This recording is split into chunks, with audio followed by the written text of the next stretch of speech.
salam sejahtera dan salam Sarawak sayang bersama saya Janet Bennett.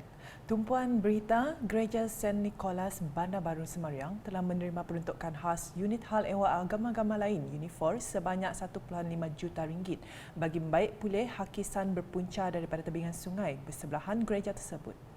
Cek geran itu telah disampaikan oleh Menteri di Jabatan Perdana Menteri Parlimen dan Undang-Undang Datuk Seri Dr. Wan Junaidi Tuanku Jaafar dalam satu majlis penyerahan khas di Kuching pada Sabtu.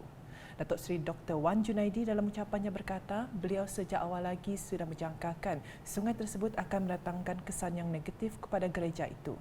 Tambahnya, pada tahun 2017, beliau telah meluluskan peruntukan menerusi kementeriannya dahulu iaitu Kementerian Sumber Asli dan Alam Sekitar untuk membina benteng bagi mengekalkan kedudukan tersebut. Namun katanya peruntukan tersebut tidak dapat disalurkan setelah Kerajaan Barisan Nasional tewas pada pilihan raya umum yang lepas. Beliau yang juga ahli Parlimen Santubong menambah, Kerajaan Sarawak mengambil satu tindakan yang amat baik dalam menubuhkan Unifor. Jelasnya lagi, Sarawak adalah satu-satunya negeri di Malaysia yang mempunyai dana khusus untuk membantu agama-agama lain.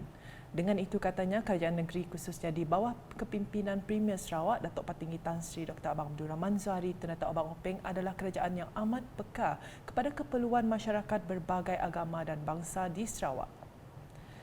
Terdahulu, Datuk Seri Dr. Wan Junaidi telah menyempurnakan majlis simbolik penyerahan lembu korban Santubong tahun 2022 Masihi 1443 Hijrah di Jabatan Pertanian Stesen Kuarantin Haiwan Bako di Kuching pada Sabtu. Menurutnya, sebanyak 72 ekor lembu disumbangkan oleh pihak Pejabat Perdana Menteri dan Yayasan Al-Bukhari kepada Parlimen Santubong bersempena dengan perayaan Hari Raya Aidiladha. Katanya 66 ekor lembu diagihkan untuk kawasan Dewan Undangan Negeri Dun Tanjung Datu, Dun Pantai Damai dan Dun Demak Laut, manakala 6 ekor lagi bakal diagihkan kepada agensi yang lain. Sehubungan itu, beliau merakamkan penghargaan kepada pihak Pejabat Perdana Menteri dan Yayasan Al-Bukhari atas sumbangan yang diberikan. Berita selanjutnya, Timbalan Menteri Pengangkutan Sarawak merangkap Ahli Dewan Undangan Negeri Adun Mambong, Datuk Dr. Jarib Susil menyampaikan cek projek kecil luar bandar MRP dan MyHas berjumlah RM780,000 di Pejabat Daerah Kecil Padawan pada Jumaat. Penerima cek tersebut melibatkan 64 pertubuhan bukan kerajaan NGO, Jawatankuasa Kemajuan dan Keselamatan Kampung, JKKK dan agensi di Dun Mambong. Datuk Dr. Jarib berkata peruntukan itu bertujuan membantu melaksanakan aktiviti tahunan dan sosial, membaik pulih fasiliti kampung, bina baru tempat keagamaan dan sebagainya. Sehubungan itu, beliau menegaskan bahawa penerima dana harus memiliki akaun bank yang sah dan menggunakannya dengan sebaiknya. Tegas Adun Mambong itu lagi, mereka perlu merancang dan menyenaraikan sebarang aktiviti dengan teratur dan menghantar kertas kerja secepat mungkin bagi tujuan semakan sebelum diluluskan. Sementara itu, Adun Bukit Semuja dan John Ilus memberikan sumbangan 5 ekor lembu kepada Jawatankuasa Tetap Perayaan Islam Bahagian Serian di Pekarangan Masjid Lama Bahagian Serian pada Jumaat. Sumbangan tersebut adalah sempena menyambut Hari Raya Aidiladha 2022 peringkat Bahagian Serian yang diadakan pada Ahad di Masjid Bahagian Serian.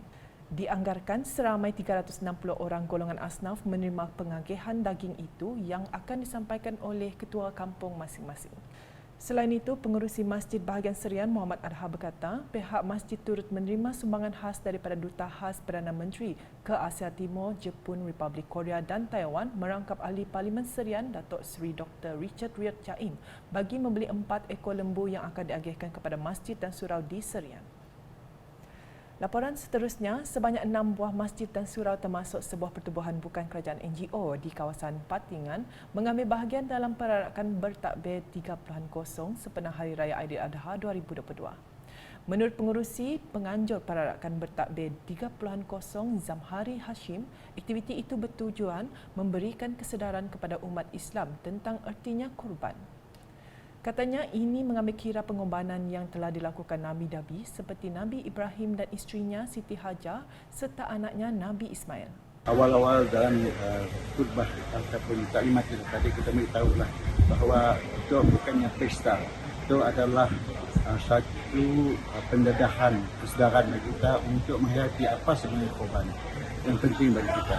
Jadi dalam padaya kita mesti mengimbas kembali pengorbanan Nabi-Nabi kita seperti Allah. Ibrahim Ismail dan isterinya Siti Hajar. Dia patut dihayati kita, ditoladi kita dan dipraktik kita untuk kehidupan kita sehari. Satu pengorbanan yang begitu besar dalam sejarah Islam kita, ya, yang patut kita tahu dari, insya-Allah. Beliau berkata demikian ketika ditemui dalam perarakan tersebut di Kampung Nombor 6 di Kuching pada Sabtu.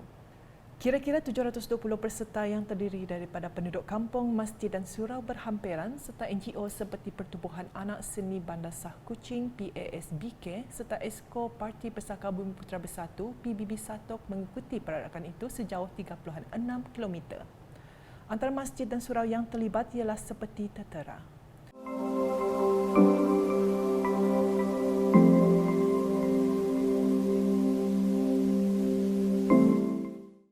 Ini merupakan kali ketiga perarakan seperti ini diadakan selepas kali terakhir tahun 2019 dan 2018. Mengulas lanjut, beliau yang juga pengerusi Masjid Darul Hana Patingan memberitahu penglibatan ramai belia dalam aktiviti itu sememangnya menjadi keutamaan jawatankuasa masjid.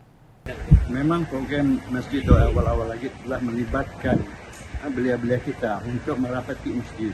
Dalam Masjid Darul Hana Patingan itu kita ada satu kumpulan digelarkan Gerakan Muda Masjid, di mana kita menggunakan budak-budak itu untuk bersama kita untuk mengimaratkan masjid. Dalam pada itu, beliau tidak menolak kemungkinan aktiviti sebegini akan diteruskan pada masa akan datang dan menjadi aktiviti tahunan dalam meraihkan sambutan Hari Raya Aidiladha.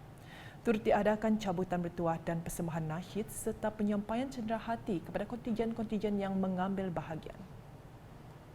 Sementara itu, wartawan unit komunikasi awam UKAS turut sempat menemu bual beberapa orang awam yang menyertai program perarakan bertakbir 30-0 itu yang buat julung kalinya diadakan menggunakan spanduk yang dihiasi dengan lampu LED. Menurut Rokiah Bujang, di atas inisiatif ahli jawatankuasa AJK Masjid Darul Hana Jalan Patingan pada tahun ini, mereka telah menjemput semua penduduk di sepanjang Jalan Datuk Ajibah Abul untuk menyertai program perarakan berkenaan. Jadi syukur penyertaan adalah memang luar jangkaan, iaitu seramai 720 peserta. Alhamdulillah untuk memeriahkan majlis pada malam ini. Ada cabutan bertuah juga untuk semua penduduk kampung sepanjang Ajibah Abul yang datang pada malam ini. Terima kasih kepada semua pihak masjid, surau sepanjang Jalan Datuk Ajibah Abul yang turut sama-sama menyertai program perarakan ini dengan harapan tahun-tahun yang mendatang insya-Allah kita mengadakannya lagi. Bagi Adi Hamis Johar pula, beliau bersyukur kerana pada tahun ini sambutan Aidiladha diadakan berbeza dari tahun-tahun sebelumnya dengan perarakan bertakbir dalam skala yang besar setelah 2 tahun tidak merasai suasana seperti itu.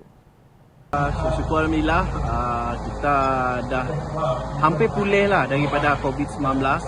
So kita kini tu di fasa pemulihan yang sungguh Ramadan endemik sudah. Okey, so kita dapat berkumpul rami-rami lagi. Hari Raya, sambung lagi Hari Haji. Alhamdulillah, kes kita semakin serius. Alhamdulillah. So tahun tu agak berbeza daripada 2 tahun lepas, of course lah kan. Nampak perbezaannya lah. 2 tahun lepas kita sempat menyambut. Namunlah penyembelihan pun siap dapat pula. Tahun tu insyaAllah, Alhamdulillah, esok kita akan mula penyembelihan. So agak bersyukurlah tahun tu kita dapat menyambut. Kali tu ada berbeza sikit. Walaupun Hari Raya Aidiladha, tapi kita ada mula berarak juga sambil kita bertakbir. Okay. So Alhamdulillah dapat join pada kali tu lah dengan skil yang besar yang julung kalinya diadakan. Jadi pada semua yang ada melihat rancangan tu, kita ucapkan selamat Hari Raya Aidiladha. Sekian edisi Tengah Hari bersama saya, Janet Bennett. Berita lebih lanjut boleh didapati di semua platform media sosial UKAS termasuk portal UKAS, sarawak.gov.my dan UKAS Channel di YouTube. Kami dari warga UKAS ingin mengucapkan Selamat Hari Raya Aidiladha kepada semua umat Islam yang menyambutnya. #Menyapa Fakta, Salam UKAS.